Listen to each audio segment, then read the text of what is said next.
મિત્રો, ભારત માતા કી જય, વંદે માતરમ.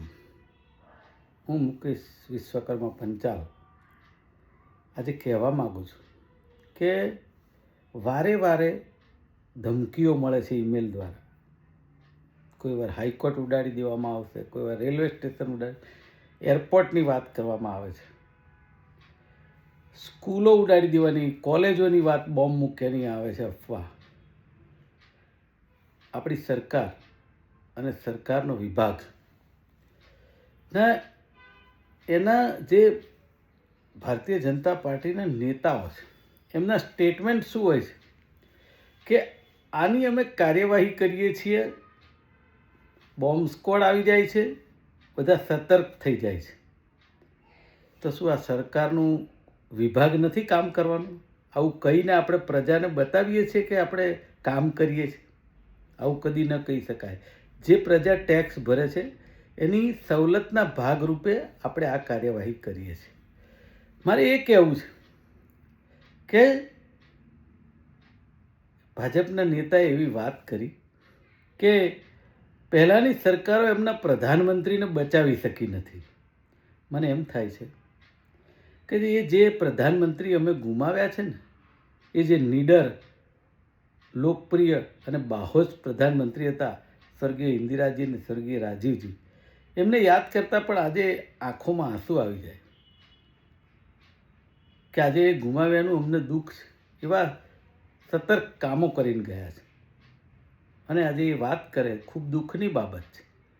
પણ મારે એવું કહેવું છે કે તમે કયા મોઢે આ વાત કરો છો? જ્યારે સ્કૂલનું અંદર બોમ્બ મૂકવાની વાત આવી ત્યારે ચોખ્ખી વાત હતી કેટલાય વિશ્લેષકોની, વિરોધ પક્ષની, જાહેર જનતાની, કે સ્કૂલની અંદર બોમ્બ હોય, 2000 સ્કૂલની અંદર દીકરા દીકરી ભણતા હોય તો તાત્કાલિક એના વાલીને બોલાવીને તમે ઘરે લઈ જાઓ. આ વાત પૂરતી નથી.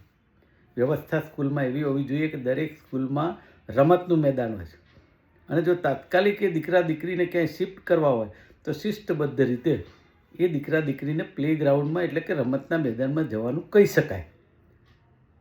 તો રમતના મેદાન દરેક સ્કૂલોમાં નથી, પણ ક્યાંય એવી ડીઈઓ કચેરી દ્વારા કાર્યવાહી કરવામાં આવી કે તમારી સ્કૂલમાં રમતનું મેદાન નહીં હોય તો તમારી સ્કૂલ બંધ કરવામાં આવશે?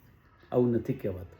કેમ કે એ જે પ્રાઇવેટ સ્કૂલના માલિકો ડીઈઓ કચેરી સાથે ભ્રષ્ટાચારમાં એટલા સંકળાયેલા છે કે ક્યારેય કશી ડર એમને લાગતો નથી. એ માત્ર ડ્રાઈવ થઈ જાય છે જ્યારે આવી અફવા આવે ત્યારે, અને ડ્રાઈવ પછી તરત પાછું જનજીવન શરૂ થઈ જાય છે.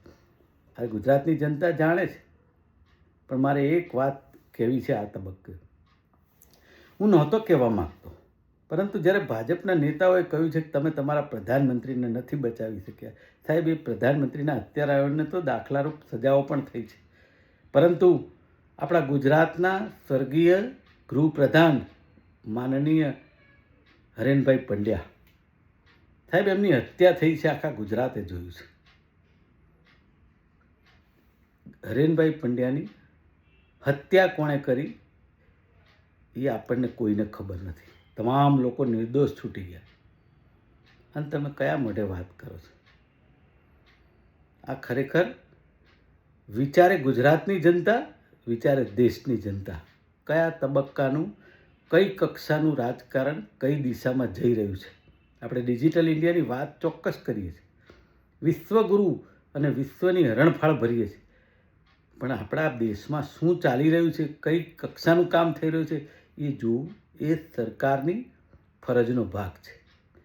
પણ એ ભૂલી અને માત્ર ચર્ચાનું રાજકારણ થાય એનો કોઈ મતલબ નથી.